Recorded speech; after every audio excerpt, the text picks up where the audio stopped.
birthday to you. Happy birthday, happy birthday, happy birthday to you. Happy birthday to you. Happy birthday to you. Happy birthday, happy birthday, happy birthday to you.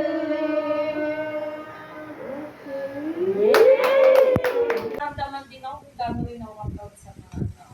Kaya na yung nararamdaman ko pati sa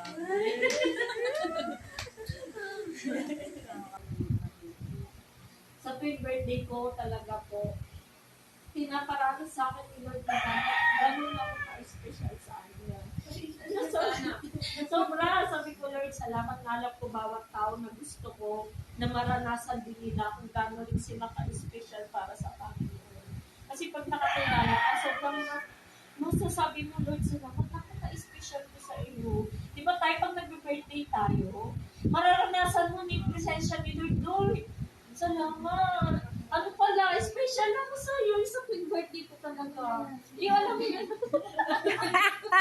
Nanay naman eh.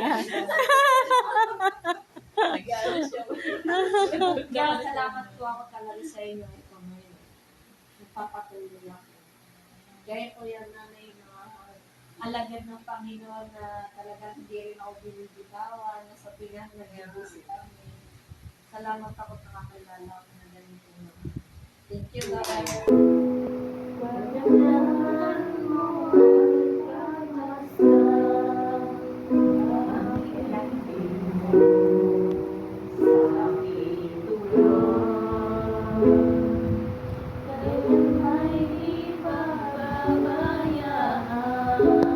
Yung pag-ibig ng ating Panginoon ay tunay namang nadarama natin bawat oras, diba? Mula nang tanggapin natin si Lord ay talagang ramdam naman natin yung pagkilos ng Panginoon sa bawat isa. Nararamdaman natin yung pag-ibig niya sa bawat isa sa atin. Kasi ganoon ka, tayo kamahal ng Panginoon. Tayo maaysabi ay binili at iniwang ang ating Diyos. Hindi maging anak niya. At ang sabi pa ng Panginoon ay tayo ay magiging, kasi tayo anak na niya, kaya tagapagmana tayo ng ating Panginoon. Diba? Pag tagapagmana ka ng Panginoon na makapangyarihan sa lahat, may lahat nasa kanya na, ano man ang hingin mo sa pangalan niya, yung pagkakalob sa iyo. Tuwa ako na yung nakikita ko sa iyo na yung desire ng puso mo, yung maibahagi mo din sa kapwa mo yung salita ng Lord. Kaya na-inspire ako pagka yung naibabahagi mo yung sa amin. Ayun, happy birthday sa iyo. We love you. Parang mga sanga. Parang naano ko lang sa buhay natin. Sa'yo, nakikita ko na, iba, si Lord yung ano, tapos nakita ko tayo mga sanga, nakikita ko yung mga bunga na sa buhay mo na ginagawa ni Lord, yung fruitful na yan niya, kasi nakikita kasi ni Lord kung paano ka naglilingkod sa kanya. Yun lang ako, happy birthday.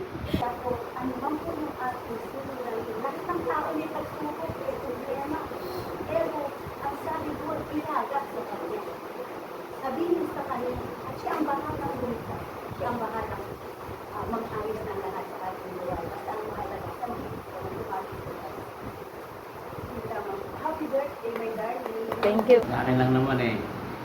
Yan, kanyang kalagayan ngayon. Yung mabibigay ng blessing ni Lord, sana tuloy-tuloy. At sa lahat, huwag magkakasakit. Yun ang akin. Happy birthday, anak. Thank you. Salamat ako at nakilala kayo. Sana wag kayong bibig. Oh. Amen po. Tao kasi natupad yung mga pangarap niya. Pati hindi lang para sa kanya, para sa mga apo. Makatapos sila ng pag-aaral. Yun. Birthday sa'yo nga, anak. Namin, hindi ka pa rin sumusuko. Ay, paminsan gusto mo lang lumayas sa boys.